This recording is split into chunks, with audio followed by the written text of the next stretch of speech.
What's up, YouTubers? So, I actually made this video, continuing my series, Breaking the Chains of Religion.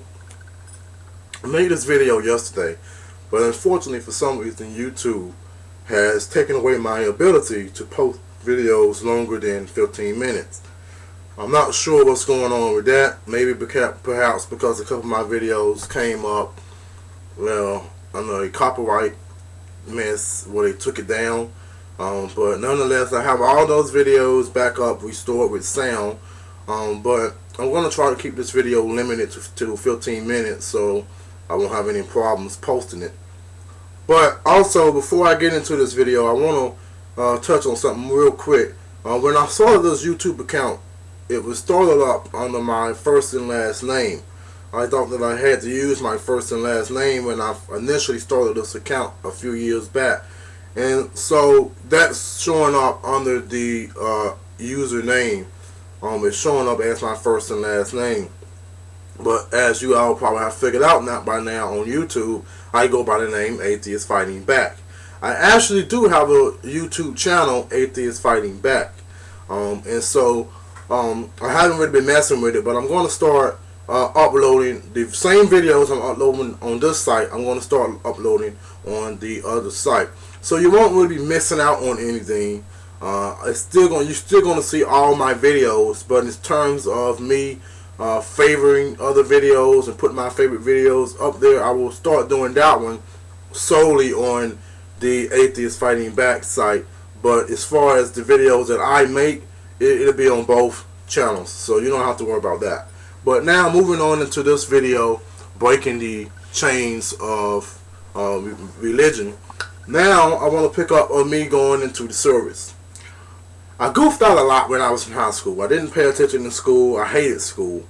But I also hated my family because of the way they treated me, because I was in fact an atheist and so many other problems with them.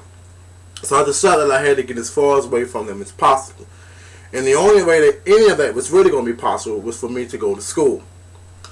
The SAT hadn't quite incorporated the comprehension part, the composition part of the SAT yet. It hadn't quite been incorporated. So when I took the SAT, that was not a part of it yet. But my very first time of taking the SAT, I scored a 1410. Despite this extremely high score, it was not good enough to get into college. Because remember, I told you I goofed off throughout high school. So I needed money for college. And it was something that was a huge problem for me, because without this, I really wasn't going to be able to get away from my family. So I decided that I had to get away, and the only real options then was to join the Army. So I joined the Army.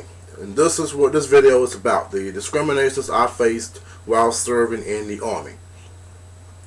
When I first joined the Army, I went down to the military in processing station at Fort Jackson, South Carolina. They was asking me what religious preference I wanted on my identification test, my dog test that we have to wear around our neck the whole time. Well, I told them that I didn't have any preference. I mean, that I didn't like any of them. I was an atheist. This became a big stink. They wanted to put on there at first no religious preference, but I was kind of like, no, I don't prefer any of them. By you saying no religious preference, essentially you are implying that any will do. Well, none of them would do. I don't want any of the religions. And they finally settled down that they would in fact go ahead and put atheists on the dog tags. Well, then I went to reception. This was basically at Fort Benning, Georgia. This was preparing me for basic training at Fort Benning, Georgia. And there they basically found out, through where we had to fill out, religious preferences and stuff, that I did not believe in God. But going on beyond this point, I did not want to go to Sunday services, and they wanted to provide an opportunity for everyone to go to Sunday services. And anyone rejecting this opportunity to go to Sunday services would ultimately have to go and explain in front of a full-bird colonel why we did not want to go to Sunday services. For someone brand new into the service, you can imagine how frightening this must have been. Why do I have to go explain to a full-bird colonel why I do not want to go to religious services? And anyone rejecting this opportunity to go to Sunday services would ultimately have to go and explain in front of a full-bird colonel why we did not want to go to Sunday services. For someone brand new into the service, you can imagine how frightening this must have been. Why do I have to go explain to a full-bird colonel why I do not want to go to religious services? Well, it wasn't just me. It was actually two other guys that fell in the same boat that did not buckle. And so we lined up, even throughout basic training, having to do extra duty, having to basically stay behind and clean all the bays up while these other people went to religious services. I mean, we was basically being punished for not having a religion or not believing in a God. It was just a scream. Well, I then went on to AIT after I finished basic training. I went into AIT at Fort Sam Houston, Texas. That's in San Antonio, Texas. And when I went there, everybody was wearing their... You was allowed to wear a religious symbol, essentially, underneath your clothing with your dog tags. Just as long as it wasn't attached to the dog tags. And, you know, it couldn't be visible. But everybody would go around and pour theirs out and show people what they got on it and what faith they are. I don't know what kind of mess that was about, but nonetheless, they would ask me. So the way I decided to handle this thing was I decided to order from the American Atheist site the atheist symbol that you see probably all over the place now. And I pat that around my neck, so when someone would ask me, you know, what was my religious purpose, what did I have around my neck, because ultimately they were trying to convert people to Christianity, I would bring mine out and be like, I don't believe in none of the foolishness, so leave me alone. Well, it became a big stink.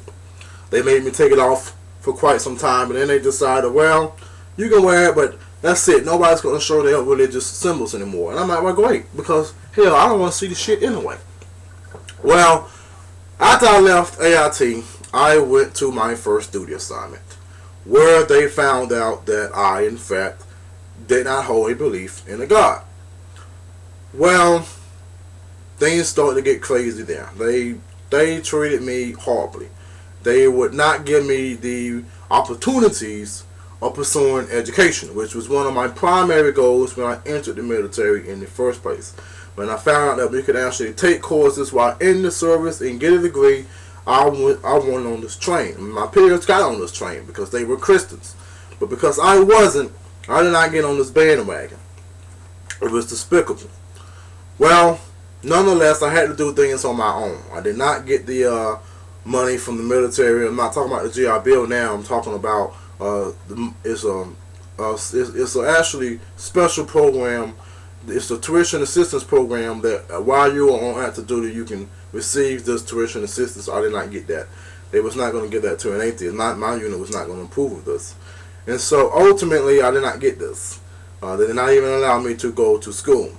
So I had to do things on my own, underhanded, so to speak.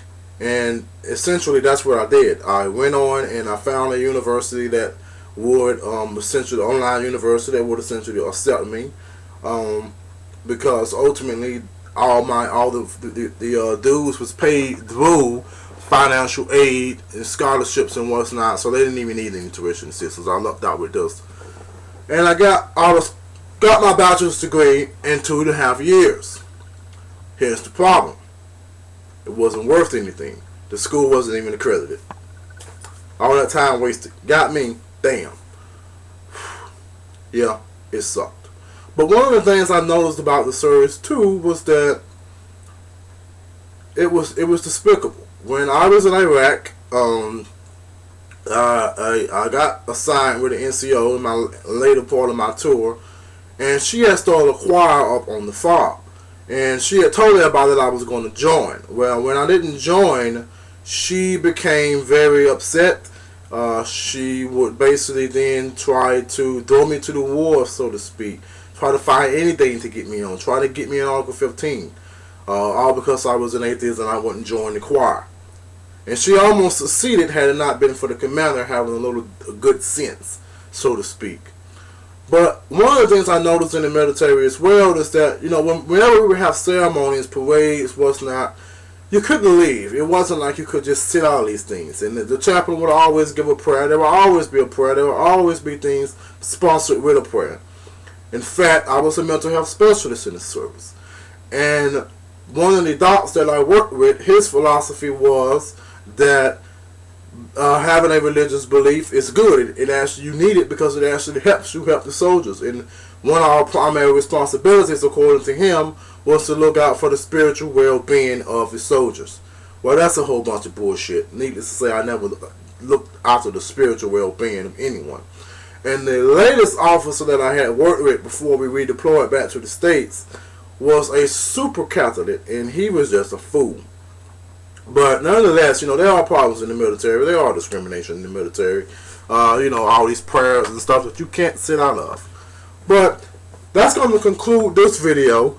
Next week, I'm going to be talking more about some of the things I faced with my family while coming home from leave and leaving the military. And in later videos, I'm also going to be talking about some of the things that I faced in school here at Aiken Technical College, as well as some of the things that I ultimately would face with my family, but more or less why I got involved with YouTube. So make sure you watch future videos. That's going to conclude this video.